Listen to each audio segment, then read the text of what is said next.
കുട്ടികൾ നിങ്ങളുടെ അടുത്ത് ഷൗട്ട് ചെയ്യാറുണ്ടോ? ഇത് പാരൻസിനെ സംബന്ധിച്ചിടത്തോളം വളരെ അൺസഹിക്കബിൾ ആയിട്ടുള്ള ഒരു കാര്യമാണ്. അവരുടെ ഭാഗത്ത് നിന്നും ഒരു ബഹുമാനമില്ലാത്ത രീതിയിലുള്ള ഇത്തരം സംസാരങ്ങൾ കേൾക്കുമ്പോൾ നമ്മളുടെ ഈഗോന് അത് ഹേർട്ട് ചെയ്യും.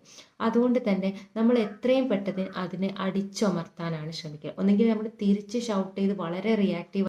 പക്ഷെ ഞാനൊരു കാര്യം പറയട്ടെ, നിങ്ങളുടെ ഇത്തരത്തിലുള്ള പ്രതികരണങ്ങൾ കൊണ്ട് കുട്ടികളുടെ ഈ ഒരു ബിഹേവിയർ നമുക്ക് മാറ്റിയെടുക്കാൻ പറ്റുന്നതല്ല.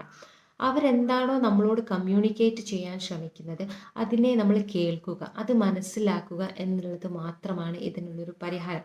അതിന് നേർ വിപരീതമായിട്ട് നമ്മൾ അവരെ സപ്രസ് ചെയ്യാൻ പോയാൽ വാട്ട് ഹാപ്പൻസ് ഇസ് ദാറ്റ് അവർ കൂടുതൽ റിബലാവുകയാണ് ചെയ്യുന്നത്. ഒന്നുകിൽ ചിലപ്പോൾ നമ്മളെ പേടിച്ചിട്ട് അവർ മിണ്ടാതിരിക്കാം, പക്ഷെ ആ മിണ്ടാതിരിക്കുന്നതോടത്തോളം കാലം അവരിൽ കൂടുതൽ ഹേട്രഡ് വളരാനാണ് ചാൻസസ് ഉള്ളത്. സോ ഇൻസ്റ്റഡ് അവരെ കൂടുതൽ എക്സ്പ്രസ് ചെയ്യാൻ നിങ്ങൾ അനുവദിക്കുക. അവരുടെ ഇമോഷൻസ് കൂടുതലായിട്ട് മനസ്സിലാക്കാൻ നിങ്ങൾ സമയം കണ്ടെത്തുക. ഒരു കാര്യം നിങ്ങൾ പാരൻസ് എന്ന രീതിയിൽ മനസ്സിലാക്കേണ്ടതുണ്ട്. അവർ നിങ്ങളടുത്ത് പൊട്ടിത്തെറിക്കുന്നുണ്ടെങ്കിൽ, അവർ നിങ്ങളടുത്ത് തിരിച്ച് ഷൗട്ട് ചെയ്യുന്നുണ്ടെങ്കിൽ, അവർ കാര്യങ്ങളും നിങ്ങളടുത്ത് എക്സ്പ്രസ് ചെയ്യുന്നുണ്ടെങ്കിൽ അത് നിങ്ങളടുത്ത് പറയാൻ അവർക്ക് സേഫ് ആണ് എന്ന് തോന്നുന്നത് കൊണ്ട് മാത്രമാണ്.